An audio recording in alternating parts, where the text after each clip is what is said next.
الحمد لله رب العالمين نحمده ونصلي على رسوله الكريم اما بعد. محترم اساتذہ کرام، منتظمین اور عزیز طلبہ، السلام علیکم ورحمۃ اللہ وبرکاتہ.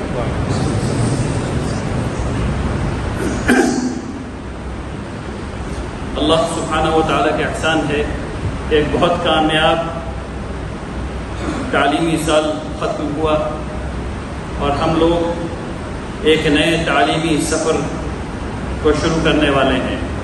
سبحان اللہ و بحمدہ، سبحان اللہ العظیم.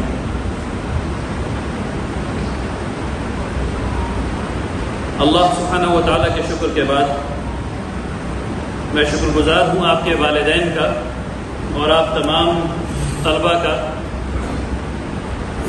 اور تمام اساتذہ کرام کا، جنہوں نے اپنی تعلیمی پیاس کو بجھانے کے لیے جامعہ رحمانی کو چنا. جزاکم اللہ خیرا. ماشاء اللہ آپ تمام حضرات مختلف درجات میں یہاں آئے ہیں. آپ سب کی منزل ایک ہے، آپ کو تعلیم حاصل کرنی ہے. تعلیم جامعہ رحمانی میں صرف ذہن کا مسئلہ نہیں ہے. تعلیم صرف ذہن کا مسئلہ نہیں ہے، قلب کا مسئلہ بھی ہے. جس جگہ تعلیم صرف ذہن کی ہوتی ہے، جہاں صرف ذہن کی نشو و نما ہوتی ہے، اس کے نتائج خرابی ہوتے ہیں. اور جہاں صرف قلب ہوتا ہے، اس کا نتیجہ بھی کوئی خاص نہیں نکلتا. یہاں ہم لوگ کی کوشش ہے کہ ہم لوگ دونوں ہی چیز پر توجہ دیں اور ایک چیز کو شامل کریں جو آپ کا جسم ہے. یعنی اگر آپ نے، ہمارے اساتذہ نے اور آپ نے مل کر کے اپنے ذہن کی نشو و نما پہ کام نہیں کیا، اپنے قلب کے نشو و نما پہ کام نہیں کیا اور اپنے جسم کی نشو و نما پہ کام نہیں کیا تو تعلیم مکمل نہیں ہوگی، اس میں نقص رہے گا. مختصراً آپ پورے سال انشاءاللہ مجھ سے اس پہ سنتے رہیں گے، لیکن ابھی مختصراً چند باتیں آپ کے سامنے پیش کرتا ہوں. ذہن کی بات جب آتی ہے تو کچھ چیزیں آتی ہیں. ایک، آپ کو اپنی فکر یہاں بنانی ہے، آپ کو اپنی ذہنیت یہاں تبدیل کرنی ہے. ذہنیت تبدیل کرنے کا کیا مطلب ہے؟ اس کا سب سے آسان طریقہ سمجھانے کا میرے پاس یہ ہے کہ آپ ایک گلاس کو دیکھیں اور گلاس میں آدھا پانی بھرا ہوا ہو. آپ میں سے کچھ لوگ اس گلاس کو دیکھیں گے اور کہیں گے گلاس آدھا بھرا ہوا ہے، اور آپ میں سے کچھ لوگ گلاس کو دیکھیں گے اور کہیں گے گلاس آدھا خالی ہے. میں یہ چاہتا ہوں کہ آپ میں سے ہر شخص وہ بنے جو گلاس کو آدھا بھرا ہوا دیکھے انشاءاللہ، اور ہر شخص وہ بنے جو گلاس کو آدھا خالی بھی دیکھے. یعنی ہم لوگ ایسے لوگ بنے جو حقیقت پسند ہوں، نہ ایک طرف ادھر دیکھیں نہ ایک طرف ادھر دیکھیں، نہ ایک طرف ادھر دیکھیں نہ ایک طرف ادھر دیکھیں. حقیقت پسند ہوں، جو کہیں کہ گلاس آدھا بھرا ہوا ہے اور آدھا خالی ہے. بات سمجھ میں آ رہی؟ الحمدللہ. حقیقت پسند ہونا چاہیے انسان، جو حقیقت ہے وہ دکھنی چاہیے. لیکن طبیعت کیسی ہونی چاہیے؟ طبیعت یہ ہونی چاہیے کہ گلاس آدھا بھرا ہوا. کرنے کی بات یہ ہے کہ حقیقت پسندی ہونی چاہیے. دل کی امنگ کی بات ایسی ہونی چاہیے کہ گلاس آدھا بھرا ہوا ہے. تو سوچ ایسی ڈیولپ کرنی ہے، سوچ ایسی بنانی ہے جس میں آپ ہر ایک چیز کو دیکھ کر کے اس کو سمجھ سکیں، اس کی حقیقت کو جان سکیں، اس کو پہچان سکیں. اور یہ بغیر سوالات کے ممکن نہیں. ہر درجے میں آپ کی یہ ضرورت ہوگی کہ آپ استاذ کے پڑھانے سے پہلے اس چیپٹر کو، اس فصل کو، اس درس کو پڑھیں، چاہے کچھ سمجھ میں نہیں آئے، چاہے ایک حرف سمجھ میں نہیں آئے، لیکن آپ کو پورا صفحہ پڑھ کر کے آنا چاہیے. اگر آپ پورا صفحہ پڑھ کر کے آئیں گے اور خاص کر کے پھر اس میں ان چیزوں کی نشاندہی کر کے آئیں گے جو آپ کی سمجھ میں نہیں آئی ہے، تب وہ درس جب آپ کو استاد آپ کو پڑھائیں گے تب بات آپ کی سمجھ میں آئے گی۔ آپ کو اپنے اساتذہ سے ہر درس سے پہلے پوچھنا چاہیے کہ اس درس کے آخر میں ہمیں کیا سمجھ میں آنے والا ہے۔ آپ کے ہر استاد آپ کو بتائیں گے کہ اس درس کے آخر میں، بلکہ لکھیں گے کہ اس درس کے آخر میں آپ کو کیا سمجھ میں آنے والا ہے، اور اگر وہ بھول جائیں تو یہ آپ کی ذمہ داری ہے کہ آپ ان سے پوچھیں کہ اس درس کے آخر میں ہم کو کیا سمجھ میں آنے والا ہے، اس درس کے آخر میں میرے اندر کیا صلاحیت پیدا ہونے والی ہے۔ بات سمجھ میں آئی؟ تو یہ آپ کو پوچھنا چاہیے۔ کیوں؟ کیونکہ اگر ہدف متعین نہیں ہوگا، اگر مقصد واضح نہیں ہوگا تو وہاں تک کبھی نہیں پہنچ سکیں گے، وہاں تک کبھی نہیں پہنچ سکیں گے۔ اگر آپ سب لوگ ہندوستان کے نقشے سے واقف ہیں یا نہیں؟ کشمیر اوپر ہے یا نیچے؟ کشمیر کہاں ہے؟ اوپر ہے نا۔ کنیا کماری کدھر ہے؟ نیچے۔ بہار سے اگر کشمیر جانا ہو تو اوپر جانا ہوگا، تقریباً ایسے جانا ہوگا، لیکن ابھی مان لیا جائے کہ اوپر جانا ہے۔ اگر آپ کو کشمیر جانا ہے اور آپ گاڑی میں بیٹھے ہوئے ہیں اور 100 کی اسپیڈ سے گاڑی چلا رہے ہیں، صرف یہ گاڑی الٹا چلا رہے ہیں، آپ کنیا کماری کی طرف جا رہے ہیں، کبھی کشمیر پہنچ سکتے ہیں؟ نہیں پہنچ سکتے۔ آپ کی جہت غلط ہے، آپ کی جہت غلط ہے۔ تو ایسے لکھ لینے سے، سمجھ لینے سے کہ کیا ہونے والا ہے، جہت صاف ہو جانے سے بات سمجھ میں آتی ہے۔ تو کیا میں نے کہا ابھی؟ درس کو پہلے پڑھ کر کے آنا ہے، کیا پڑھایا جانے والا ہے یہ استاد سے سمجھنا ہے، اور اس کے بعد جو آپ پڑھیں گے، ہر روز جو آپ پڑھیں گے، وہ رات میں اگر آپ نے اس کا مراجعہ نہیں کیا، یعنی کہ اس کا ریویو نہیں کیا، تو 82% بھول جائیں گے۔ رات میں اگر اس کا مراجعہ نہیں کیا تو 82% بھول جائیں گے۔ تو ایسی محنت سے کیا فائدہ؟ اس لیے رات میں سونے سے پہلے 1-8 گھنٹہ مراجعے کے لیے ضرور نکالیے، تاکہ آپ جو آج آپ نے کیا ہے وہ آپ اس کو ریویو کر سکیں۔ اگر آپ یہ کریں گے تو آپ ایک کامیاب طالب علم بن جائیں گے۔ اس سلسلے میں انشاءاللہ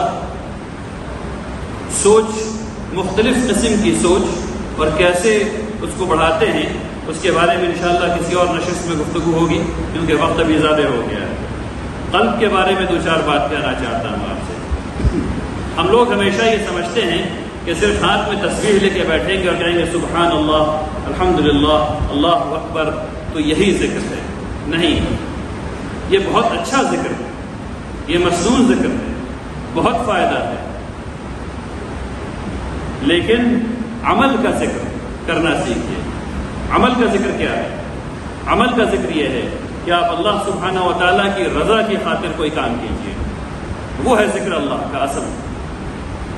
میں آپ کو مثال دیتا ہوں چند۔ آپ کا دوست، آپ کا بھائی جو آپ کے کمرے میں ہے اور وہ جلدی جلدی اٹھ کر کے اپنی درسگاہ چلا گیا، اس نے اپنا بستر نہیں بنایا، اگر آپ صرف اللہ کی رضا کی خاطر اس کی چادر کو ایسے کھینچ دیں گے، اس کو یاد کرتے ہوئے کہ اللہ سبحانہ و تعالیٰ سے آپ کو اس کا اجر ملے گا، تو یہ ذکر ہے اور یہ بہترین ذکر ہے۔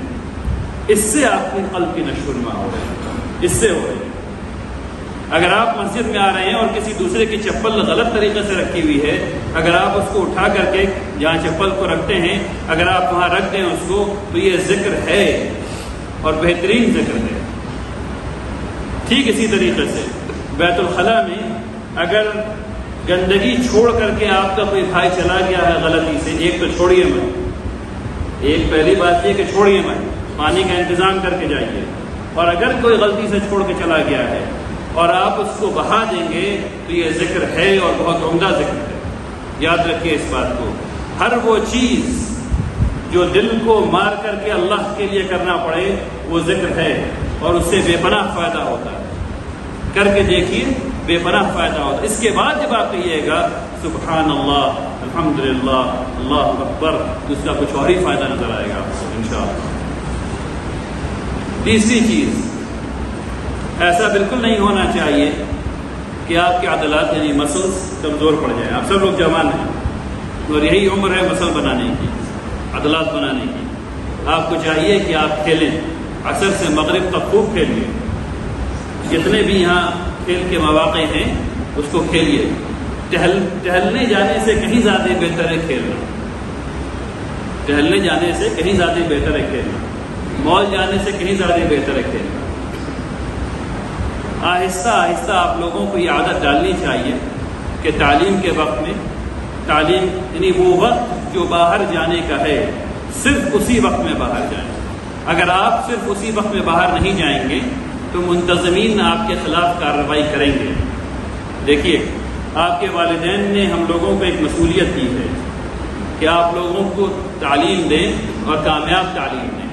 اس کا ایک مطلب یہ بھی ہے کہ آپ میں سے کچھ لوگوں کے پاس شیطان زیادہ آئے گا یا مختلف قسم کا آئے گا. شیطان کو دل میں آنے سے روکنا پڑتا ہے. شیطان آئے گا آپ میں سے کچھ کے پاس اور کہے گا کہ درس کا وقت ہے، چلو باہر مال میں چلتے ہیں، اور آپ جائیں گے. لیکن ہر فعل کا رد فعل ہوتا ہے، ہر ایکشن کا ری ایکشن ہوتا ہے. تو منتظمین کیا کریں گے؟ ان کو تو ڈسپلن انفورس کرنا ہے نا، ان کو ڈسپلن قائم رکھنا ہے نا. تو وہ مجبور ہوں گے کہ آپ کا اخراج کیا جائے.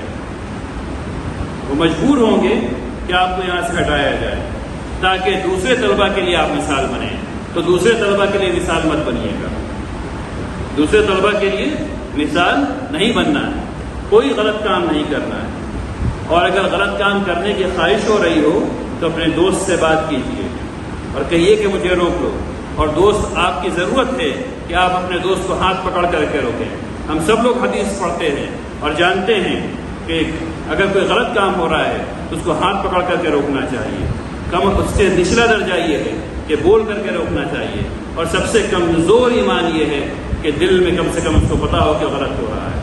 آپ اس ماحول میں آپ لوگ اپنے دوستوں کے ساتھ سب سے اچھا معاملہ یہ کر سکتے ہیں کہ اس کو ہاتھ پکڑ کر کے روک دیں.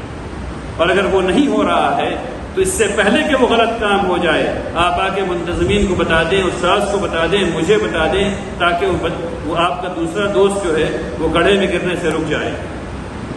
میری بات سب کی سمجھ میں آ رہی؟ انشاءاللہ. چند باتیں اور. یہ جگہ آپ کی جگہ ہے. صفائی آدھا ایمان ہے.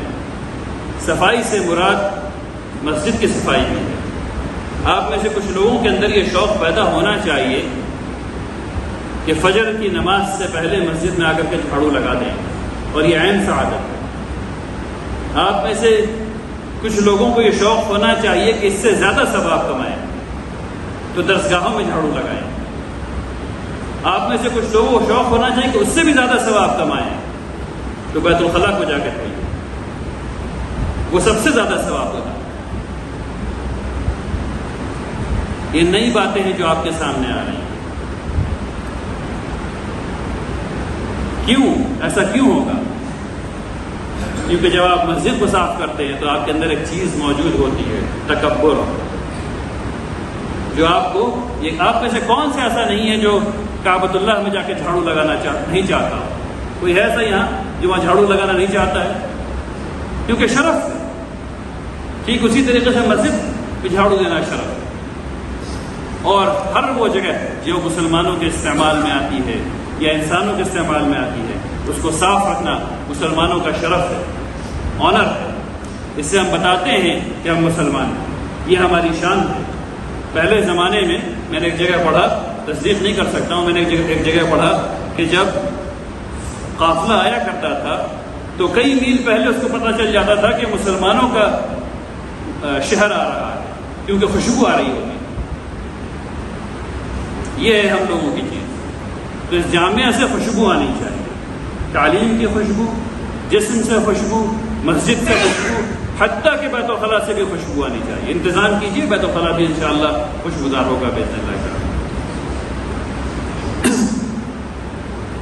کھانے میں کچھ دنوں پہلے ادھر گیا اور میں نے دیکھا کہ لوگوں کے بچوں کے پلیٹ کے سامنے 2-2 3-3 مٹھی چاول ٹیکا ہوا ہے. آپ سب بہت ہی نوجوان لوگ ہیں. دنیا آپ لوگوں نے تھوڑی کم دیکھی ہے ہم لوگوں سے. جہاں تک مجھے یاد ہے آج تقریباً 74 کروڑ لوگ 2 وقت بغیر کھائے ہوئے سوئیں گے. 74 کروڑ لوگ 2 وقت بغیر کھائے ہوئے سوئیں گے. آپ جس چاول کو پھینک رہے ہیں میرے بچوں، بہت سے بچے ترس رہے ہیں اس چاول کو. مزیدار بات یہ ہے یا افسوس کی بات یہ ہے کہ آپ اتنا چاول لے کیوں رہے ہیں، جبکہ آپ کو پتا ہے کہ آپ 10 دفعہ جا کر کے دوبارہ چاول لے سکتے ہیں. آپ میں سے کسی کا پیٹ اگر نہیں بھر رہا تو آپ 10 دفعہ جا کر کے لیجیے، پیٹ پورا بھریے، لیکن پھینکیے مت، ایک دانہ بھی مت پھینکیے. کیوں؟ کیونکہ وہ دانہ آخرت کے دن سوال کرے گا اور آپ کو جواب دینا پڑے گا. وہ دانہ آخرت کے دن سوال کرے گا اور جواب دینا پڑے گا، اور اس وقت جواب بنے گا نہیں، جواب بنے گا نہیں. تو جہنم میں مت جائیے، اپنے آپ کو خواہ جہنم میں لے جانے کی کوئی ضرورت نہیں. ہر چیز سب سے پہلا خیال یہ کرنا ہے کہ میرے اس عمل سے، میری اس نیت سے اور میرے اس عمل سے اللہ سبحانہ و تعالیٰ راضی ہو رہے ہیں یا نہیں ہو رہے ہیں. جب آپ بیت الخلاء جا رہے ہیں، جب نکل رہے ہیں، جب ہر روز درس فجر کی نماز کے لیے تیار ہو رہے ہیں، دکھانے کے لیے تیار ہو رہے ہیں استاذ کو، یا اللہ کو رضا کرنے کے لیے تیار ہو رہے ہیں. جب آپ بستر صاف کر رہے ہیں، دکھانے کو صاف کر رہے ہیں یا تیار ہونے کو صاف کر رہے ہیں.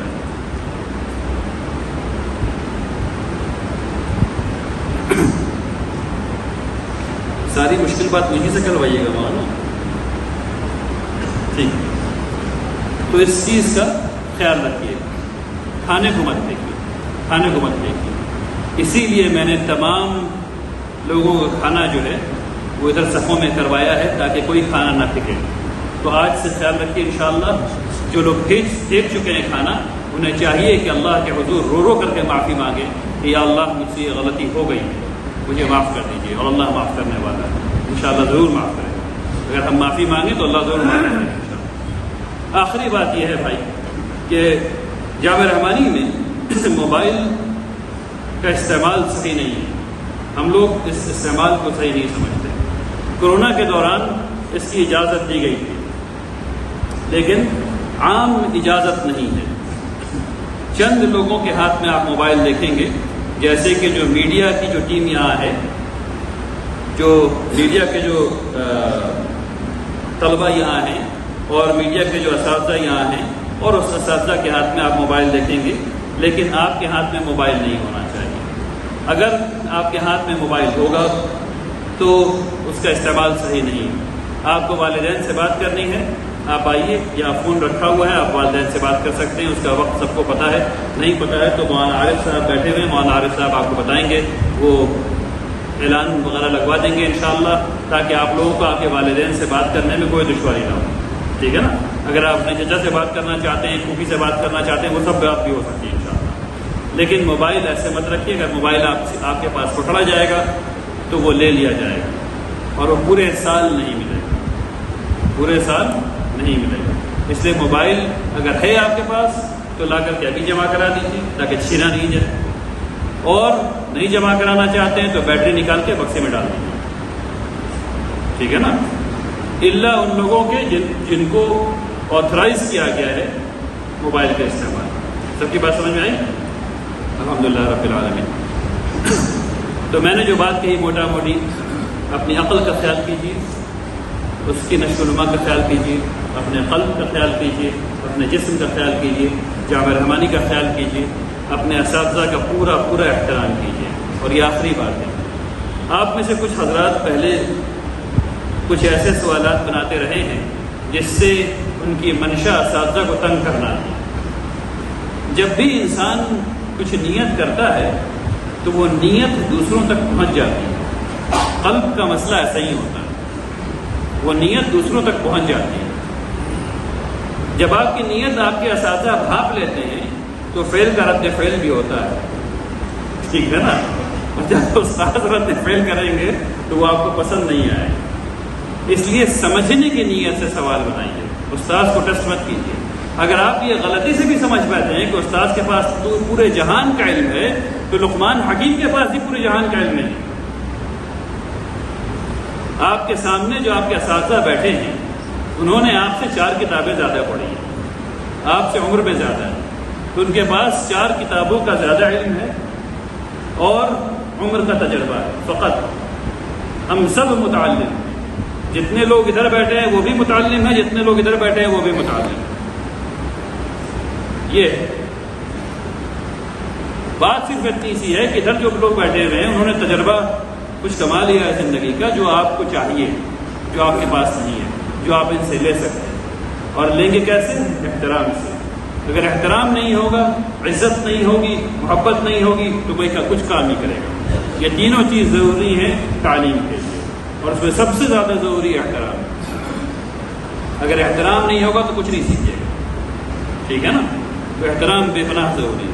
سوالات 1000 پوچھیے اور نہیں جواب مل، اور بے پناہ یہ بھی سمجھیے کہ ضروری نہیں کہ آپ کے ہر سوال کا جواب مل جائے۔ یہ ضروری نہیں ہے کہ آپ کے ہر سوال کا جواب مل جائے۔ بہت سے ایسے سوال دنیا میں جس کا جواب نہیں ہے۔ کیوں؟ کیونکہ اللہ کی بنائی ہوئی دنیا میں علم بے پناہ ہر وقت کھوج چل رہی ہے، ہر وقت نئی چیزیں کھوجی جا رہی ہیں، نئی چیزیں مل رہی ہیں۔ اس لیے کسی ایک آدمی سے یہ یقین لگا لینا کہ اس کے پاس تمام سوالات کے جواب ہوں گے، یہ صحیح بات نہیں ہے۔ ہاں یہ ضرور ہے کہ آپ کے اساتذہ آپ کے سوال کو آپ سے لے لیں گے اور وہ آپ سے کہیں گے کہ میں اس کو ڈھونڈنے کی کوشش کروں گا اور پھر بتاؤں گا، اور یہ سب سے معقول جواب ہے۔ آخری بات اسی سلسلے میں مجھے یاد آتا ہے، اور اللہ کرے کہ صحیح یاد آ رہا ہو، امام مالک رحمۃ اللہ علیہ کے پاس ایک قافلہ آیا مصر سے، اس زمانے میں مصر سے مدینہ تک ایک قافلہ آیا ہے، اور 40 سوالات ہیں فقہ کے، کس سے؟ امام مالک رحمۃ اللہ علیہ سے۔ اس میں سے 36 کا جواب انہوں نے دیا تو مجھے پتہ نہیں۔ امام مالک 36 کا جواب پتہ نہیں۔ تو اس بات کو سمجھیے، استاذ وہ بہتر ہے، وہ بڑا ہے جو کہے کہ مجھے نہیں پتا لیکن میں ڈھونڈ کے بتاؤں گا، ٹھیک ہے نا؟ اس لیے سوالات خوب بنائیے، سیکھنے کے نقطۂ نظر سے بنائیے، اور خوب پوچھیں انشاءاللہ۔ اور جتنی باتیں میں نے کہی ہیں اس کا دھیان رکھیے، اس کا خیال رکھیے۔ اللہ تبارک تعالیٰ آپ تمام لوگوں کو علم کی دولت سے نوازے انشاءاللہ۔